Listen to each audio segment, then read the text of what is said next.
Finally, here is the equation of a circle. We call it the standard form of the equation of a circle. X minus h quantity squared plus y minus k quantity squared equals r squared. So what's going on with that? There's all these letters, x, y, h, k, r. So x and y, well, those are the variables. They're going to stay x and y when we have the equation. What about the hk? The h and the k, that's the center of your circle. All right. And we see r squared here. Well, r is your radius. So whatever the value of your radius, you would end up squaring it just like you squared these two right there. Actually, very similar to the distance formula, right? When we had x2 minus x1 squared plus y2 minus y1 squared equals d squared. Really comes from the same thing, but we relabel the parts to make it look like the equation of the circle. Okay, so let's just look at a quick example just to get our bearings with the way this is going to work, and we'll actually graph this as well. What if we saw this x minus 1 squared plus y plus 3 squared equals 16? Let's identify the center, identify the radius, and we'll even graph it just to see everything that we can before we get to harder examples. Okay, so one thing that really throws a lot of people are this h and k, and mainly because they're always being subtracted. Right? X minus h, y minus k. So when you look here, what are the values of h and k? Well, look at this first one, x minus 1. The h is 1. H is positive 1. Because we're subtracting, so the h is just being replaced with a 1. So h equals 1. On the other hand, look over here. It's y plus 3. However, in the formula, k is always being subtracted. So what is the value of k?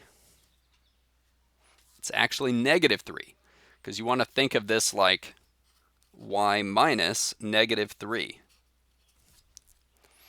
So k got replaced with negative 3, and then that got simplified to be the plus. So the center of this circle is 1, negative 3. Now, the way a lot of people end up remembering this is just think it's always the opposite of what you see. So if I see minus 1, that means it's positive. If I see plus 3, that means it's negative. There's something deeper going on there mathematically that we're really not talking about. But certainly you can ask me in the live meeting, why is it that they are being subtracted? That seems kind of bizarre. Okay, a little bit easier is the radius. Well, if I see a 16 there, remember that is r squared. Well, if r squared is 16, then that means r equals 4. So the radius of this circle is 4. Okay.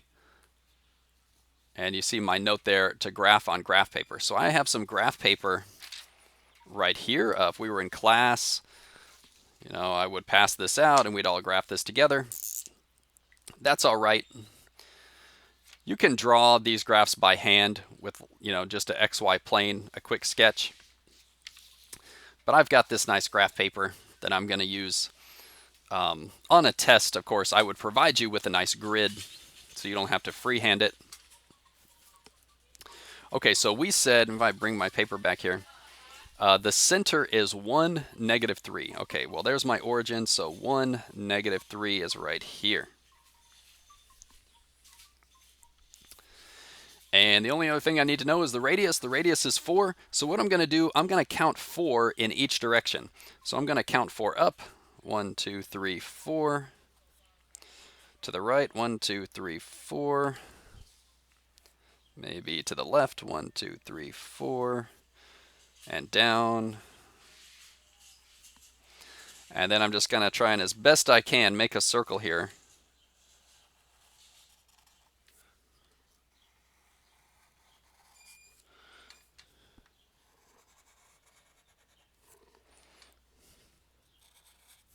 Pretty good. This is a tough angle for me. Okay, all right. Well, that looks okay. That looks all right. Hey, we got our circle. Got our center, got our radius. That's all we need. Okay.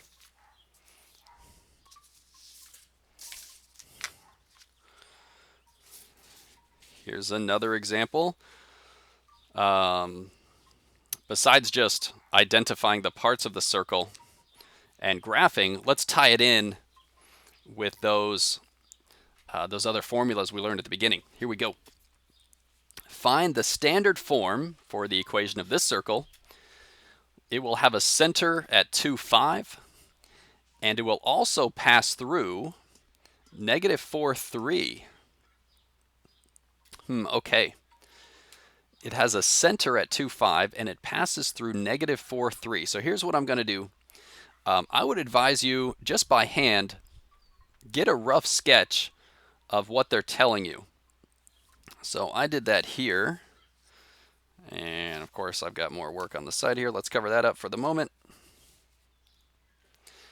So I could do this on graph paper as well, but we're not asked to graph. So just to sketch, the center's at 2, 5. Okay, so 2 and 1, 2, 3, 4, 5 is right here. But this also passes through this other point at -4, 3, right there.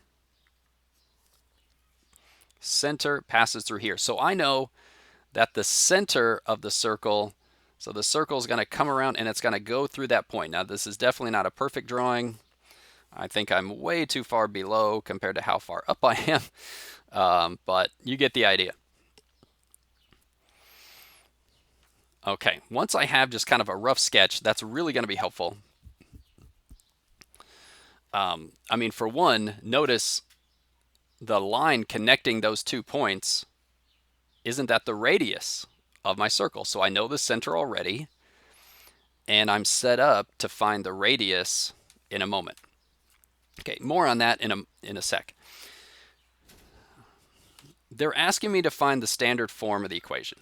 It's always a good idea just to write the general standard form of any circle.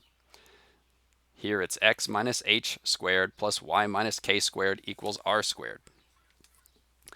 That'll be a really helpful guide to just, what do I need to fill in? Well, I need to know h, I need to know k, I need to know r. If I know those 3 numbers, h, k, and r, then I can plug them in and I got it. 2 of those I actually know already. The h and the k are told to us in the problem. The center is hk. There's h, there's k. H is the x coordinate, k is the y coordinate, right? And they go with them. H goes with x, k goes with y. So I can just plug these numbers right in, 2 and 5. I'll do that later. I also need to know r. Okay, and that's where this other point comes in. The distance between the points is the radius, as we mentioned a moment ago. If I just compute that distance, then I got r. I can plug everything in. I'm done. Okay, let's go for it. I got my distance formula. Now I'm calling it r equals because it's the radius. So, okay, r equals, and all right, so I got, looks like I'm thinking of that as x2 minus x1, 2 minus -4, quantity squared. Turns out you could reverse the order of the numbers. It'll still work out the same. I could say -4 minus 2. It's going to all be the same after I square. Okay, then plus, and the difference between the y's, 5 minus 3, quantity squared. And now we just kind of work this out. Okay, so let's see. 2 minus -4, well, that's 6. 6 squared gives me 36. 5 minus 3 is 2. 2 squared gives me 4. So I've got the square root of 36 plus 4. So r equals the square root of 40. Now you might say, hey, we could reduce that. We could take out a 4 if we wanted. We sure could. But there's actually no reason to. Because when we plug the r in, we're just going to square it again. So leave it as square root 40, and then your final answer will be right here. So I got my h, I got my k, x minus 2 squared plus y minus 5 squared. That's r squared. So I square the square root, and I just have it equal to 40. There's the standard form of this circle. Pretty nice. Now, if you wanted to check your work, go into Desmos, I mentioned a moment ago, desmos.com, and type that in, and it'll give you a very lovely graph of that circle passing through the point -4,3. Really nice way to check your work.